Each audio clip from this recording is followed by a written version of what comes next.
Hey guys, sorry for the mess behind me. We are currently getting stuff out for Halloween, so this is going on. Also, I apologize for the noise you're going to hear. Someone's watching Elmo right now. I thought I would do a video that I kind of thought of because my husband and I constantly talk about, we call each other or, whatever, and we'll be like, well, found another movie that was ruined by our son. And I say that like jokingly and with love, but it's like those things that, and I don't mean this to be like obnoxious, like I'm a parent now, no, not at all. But when you have a kid, something like just strikes a chord different and it's hard to watch certain things. Me particularly having postpartum anxiety and having OCD, I've had OCD since I was 12. It has been so hard to watch some of my favorite films and shows and whatnot because all of a sudden I'm like, oh, like what if that was me? And I can't stand it. So I thought I would do a little list for you guys of things that I've thought of recently. This list is probably 30 movies long, really, but I thought of like, I don't know, I think maybe I have 10 here, 9, something like that. And I'll go over why they're ruined for me as a parent. And if you guys like this, I can totally think of more because, like I said, my husband and I talk about it constantly. First off, there's going to be like serious movies and they're going to be funny ones. So it's going to be quite the mix of things that my child has ruined for me. First off is The Parent Trap. I think we have all come to this. Now, this isn't something that particularly strikes me as a parent, but like when you kind of put yourself in those shoes, you're like, what the fuck? Why is this some like cute little love story that these parents totally gave up one of their kids to each other? I cannot imagine. And this supposedly happened when they were like babies, right? Because they don't remember it. If you've never seen The Parent Trap, it's been around since what, the 60s, the original one. And then there was the big reboot in the 90s.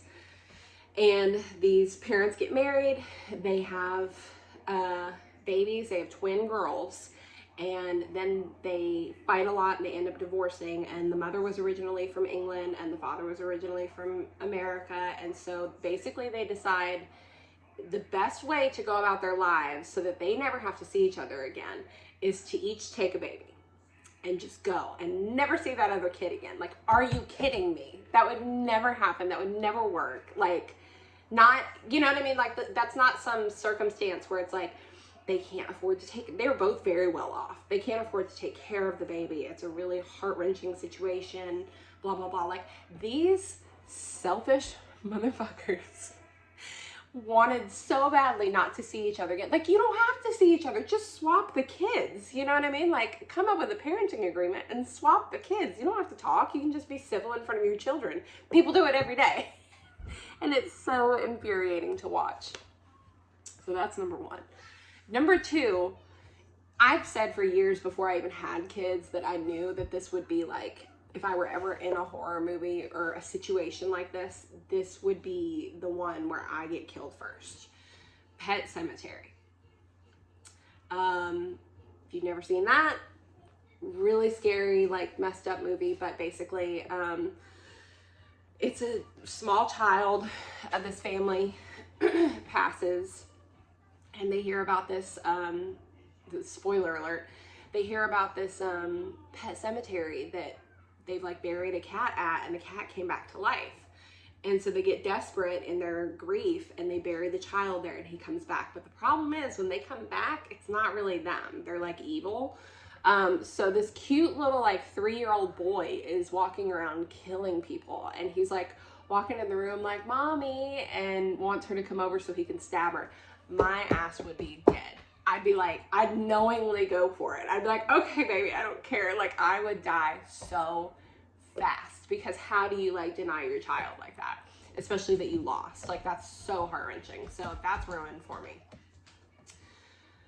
Boy, I don't want him on camera, but he's got something.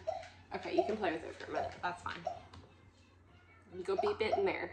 He got his baby monitor. Go take it in there, baby. Go take it in there and you can press the button all you want. Sorry. Number 3, I actually just wrote like most horror movies in general, which is really hard because my husband and I have always loved horror movies. We watch them year round. But let me tell you how hard it is to sit through them now. And I sound like Pam from The Office when she's like, I watched Pulp Fiction and I'm like, that gimp is someone's child. I kind of weirdly feel like that. But I feel like that about everyone that gets killed. And especially when it's like teenagers, which is mostly slasher films, you know, Freddy, Jason, all that. I'm like, obviously they're like grown adults playing these teenagers. But in my mind, I'm like, you know, when you get past a certain point in your adulthood, you realize how young and how naive you were as a teenager. And you're like, oh my God, these kids don't know anything. They're gonna get killed and their poor parents are gonna have to deal with this. This is heartbreaking. And like literally that's all I can think of. Like my son has ruined this stuff for me. Next movie, holy crap. I didn't even know the other day the context of this and I feel really stupid that I didn't catch it. But if you didn't catch it either, let me know. If you've ever seen the movie Where the Heart Is with Natalie Portman, I apologize if you're hearing that beeping in the background. This is my life now. Normally I don't film when he's awake, but I'm not really saying anything that he's going to pick up on, you know, like I'm not talking details of true crime. So I'm just going to do it really quick. Otherwise it would probably be another couple weeks before you guys saw me. Where the Heart Is with Natalie Portman. I'm so sorry I'm saying a whole bunch. I'm just kind of rambling right now. It was a movie, I want to say from the 90s, maybe the early 2000s about, go back in there, baby. Go on the couch. Maybe the early 2000s, and I can't remember what happens. She gets leave.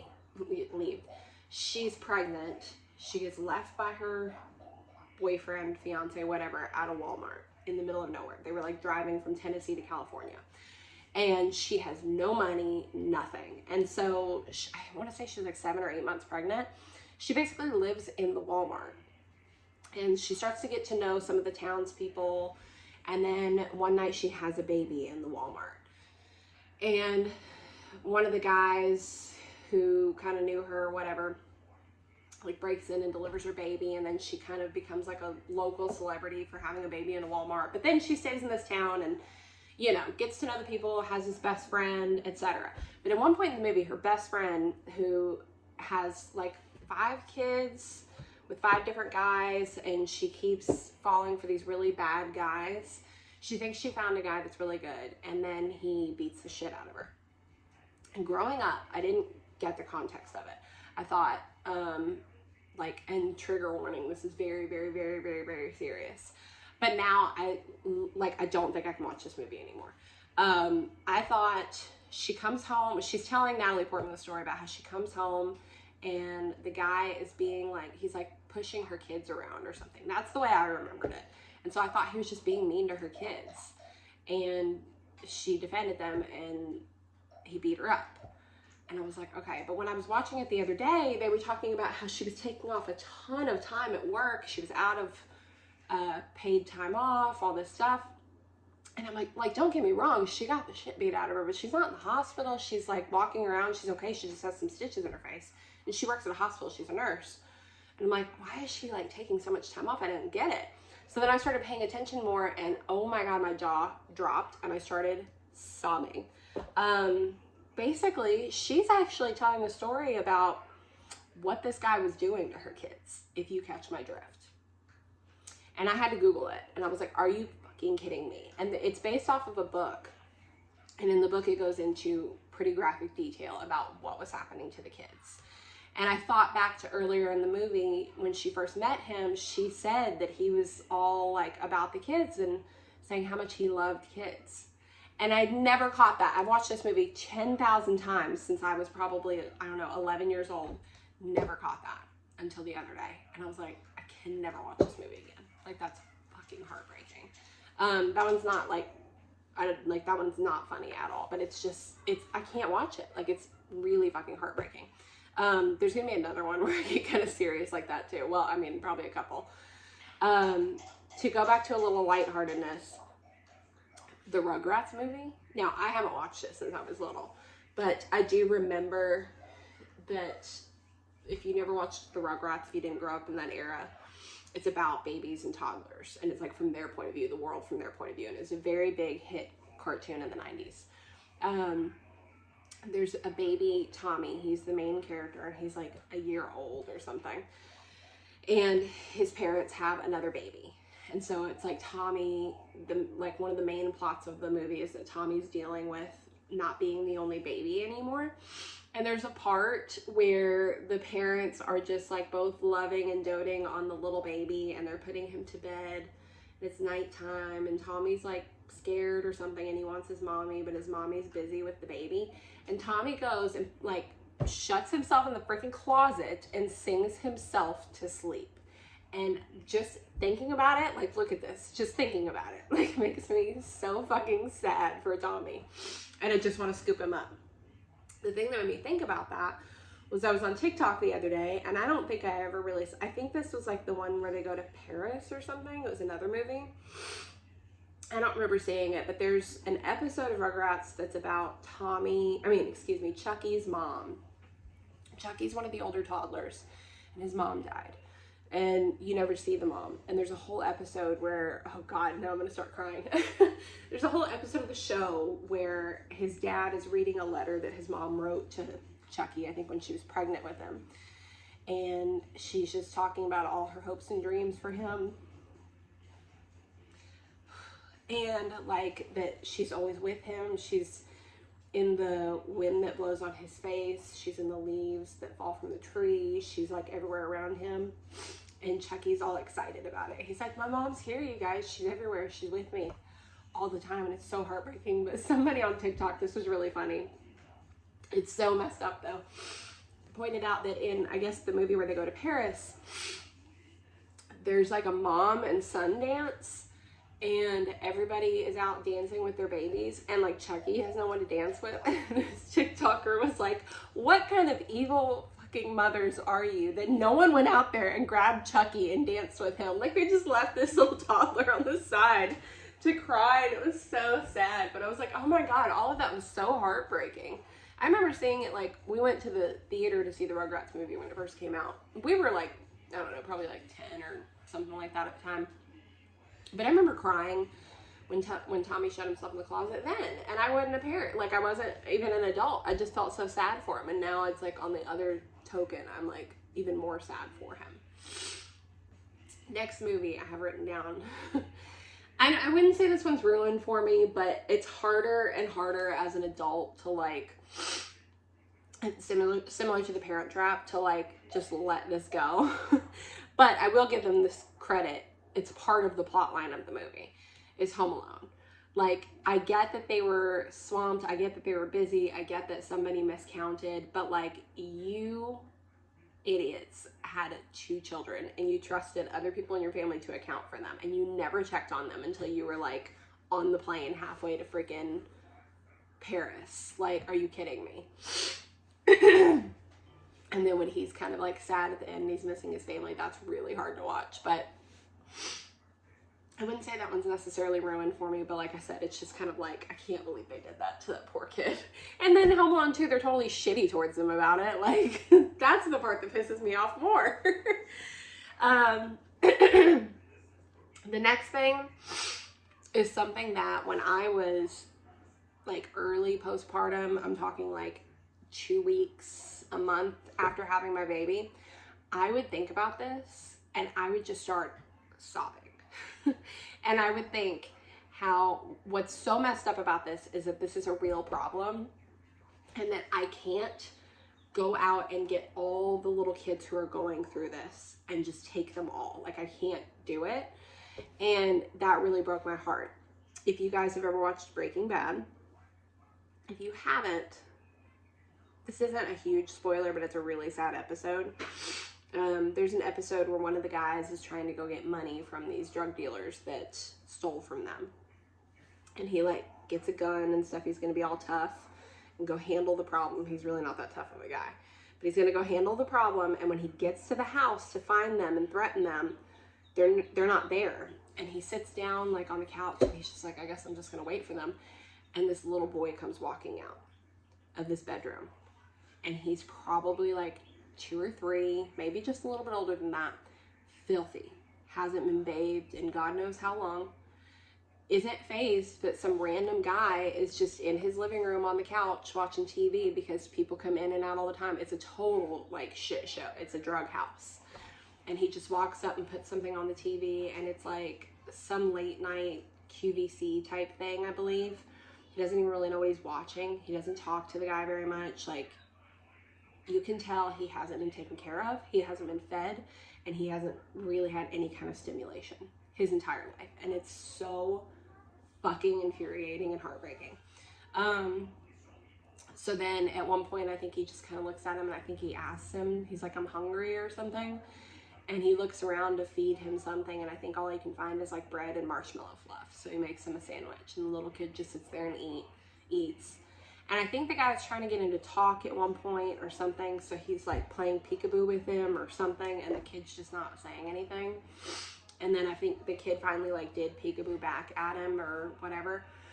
But he goes and like the people start coming back, and he goes and he puts him in his room, and there's like a latch on the top of his door so that I guess they can get high and just lock him in his room, which is so heartbreaking.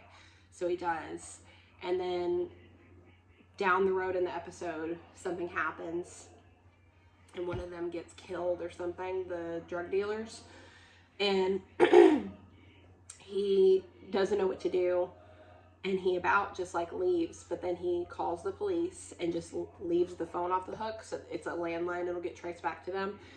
And then he is about to leave again. And the whole time when I was watching, I was like, go get the kid, go get the kid. And he does. He goes back and he gets the kid, and he's like, hey, look at me. Remember this game? Remember this game? We're going to do this, okay? Cover your eyes so that he won't see what happened. And he carries him outside, and he wraps him in a blanket. He waits until he can see the lights and everything, and then he leaves so that they'll take the kid. Oh my God, it was so heartbreaking. And I couldn't stop thinking about it after I had him. And I was like, there's kids out there. There's kids out there right now that are going through this. And I want to like take them all. Like I want to take them all in and just love them and feed them and bathe them. You know, like I just want to take care of them. So that was really, really, really hard after I had him to process. Another movie would be Avengers, the last one. What's it called? Endgame, the opening. I'm not a big Hawkeye fan. I didn't care for his plot lines in the movies, but when he loses his family, when it cuts back to his family disappearing, I can't. Like, I cannot watch it anymore. I can't. And then knowing that he went 5 years without them, and I mean, that happens to a lot of people in the movie. They lose somebody very close to them, and they go 5 years without finding out who they are. But that one, to witness him see his wife and his children disappear. They're gone. And for all he knows, they're never coming back in the blink of an eye. And it's so heartbreaking. And I hate it. I hate it. I hate it. I hate it. I can't watch it. The last movie that I have, which is one of the first movies that we realized we could never watch again, because this is a movie my husband and I grew up on. My husband has a lot of food allergies and stuff, so I always call him this character name, like jokingly. Hi, baby, go back in there. Go back in there, okay? Mommy's almost done. I always call him this name, like jokingly, but that would be my girl. And I call him Thomas J sometimes. And we have not watched that movie since we had a kid, since we got pregnant, nothing. And we know that we never could. We will never be able to watch that movie. If you've never seen My Girl, it's a fantastic movie. It's so sad and it's just a really good movie. But the ending, the whole end half of the movie, I guess, or the last third of the movie, is something that we know we couldn't handle and we don't even like to think about or talk about. And so that, like, a movie that we both grew up on and we watched our entire lives. I mean, I watched that thing when I was like 3 or 4. I had the VHS of it, like, wore it out. I watched it so much, and I don't think I'll ever be able to watch it again. Maybe not for like 20 years. I don't know. And even then it might be too hard. So yeah, those are some movies that my child has absolutely ruined for me. I love him to death and I wouldn't trade him for the world, and I'm fine to never watch these movies again. But something you don't necessarily think of going into parenthood, how much that's going to trigger you to the core. These are all things that could bother anybody. I don't mean it like it only bothers me because I'm a mom. No. But when you have a direct example right in front of you, a living example right in front of you, that would be like all you could see when you watch the movie is that person in that situation. It's too hard.